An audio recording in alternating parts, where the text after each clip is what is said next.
The next month is seen as crucial in whether President Donald Trump's threat to be tough on China over trade go from rhetoric into reality. He hasn't followed through on things so far, he said during the election, but a number of China-focused decisions are now piling up on his desk. Our Asia economy managing editor Malcolm Scott is watching this. Now, Malcolm, the big thing right now that we're looking at is aluminum. Mr. Trump has gotten a study that could maybe result in barriers, and this has to deal with national security. With the details here. So that's right. So when Mr. Trump came to office, of course, he came on the back of all of that China-bashing rhetoric in the campaign, threats to slap across-the-board tariffs of up to 45%. Well, we didn't see that. Instead, we saw him call for a bunch of studies into the effects of some of China's exports to the United States. Well, time's up on some of those studies now. They're starting to land on his desk a year into his presidency. He's already got one on his inbox on steel and whether the imports of Chinese steel are hurting the industry. And the similar report on aluminum comes this week, as does that's on the 22nd. And on the 26th, he'll get a report on whether cheap solar panel imports from China are hurting the domestic industry. So some of those fears that we had about a year ago may all come back very, very much in our minds over the next few weeks. Now, Malcolm, a lot of people ask this. I'll ask you.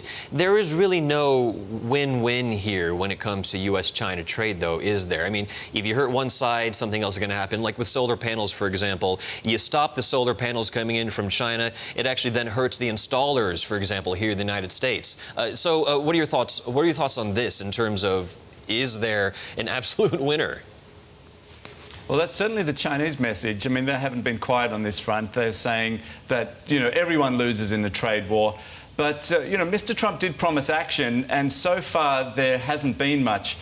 Indeed, the surplus, China's surplus with the United States remains as wide as ever. Recent data showed that's still at about $275 billion US. Now, he may start to feel that he has to show, put his actions where his words were.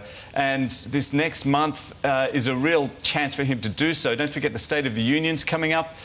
We could see some rhetoric there. And we've got a couple of other decisions as well looming, one related to the aircraft industry. So these are trigger points. We might also get a clue to his thinking, not directly related to China, but if we see a really harsh US line on the NAFTA talks that are coming up, that might signal that they're about to get tough on China too. Yeah, so as you mentioned here, Malcolm, so he's received the results of this government study on aluminum. We could also be looking, as you mentioned, solar, even washing machines for one of them. And what's the timeline like? I mean, he has, I believe it's 90 days from receipt of those studies to come out with a decision on whether or not to impose barriers. That's right. So once he gets the report, he then has 90 days to have a look and see whether there's going to be tariffs or some sort of quota or just some more talks. The other part of the picture here, which Mr. Trump himself has sort of linked these trade outcomes to some of the security outcomes, which is somewhat unusual. But the other part of the puzzle here is North Korea. How much help is China giving to the US in those North Korea negotiations? Mr. Trump has sort of used these trade threats as something to overhang the relations with China. So if China comes to the table and helps out with North Korea, applies the pressure that the United States wants, maybe those outcomes on the trade front are very different as well.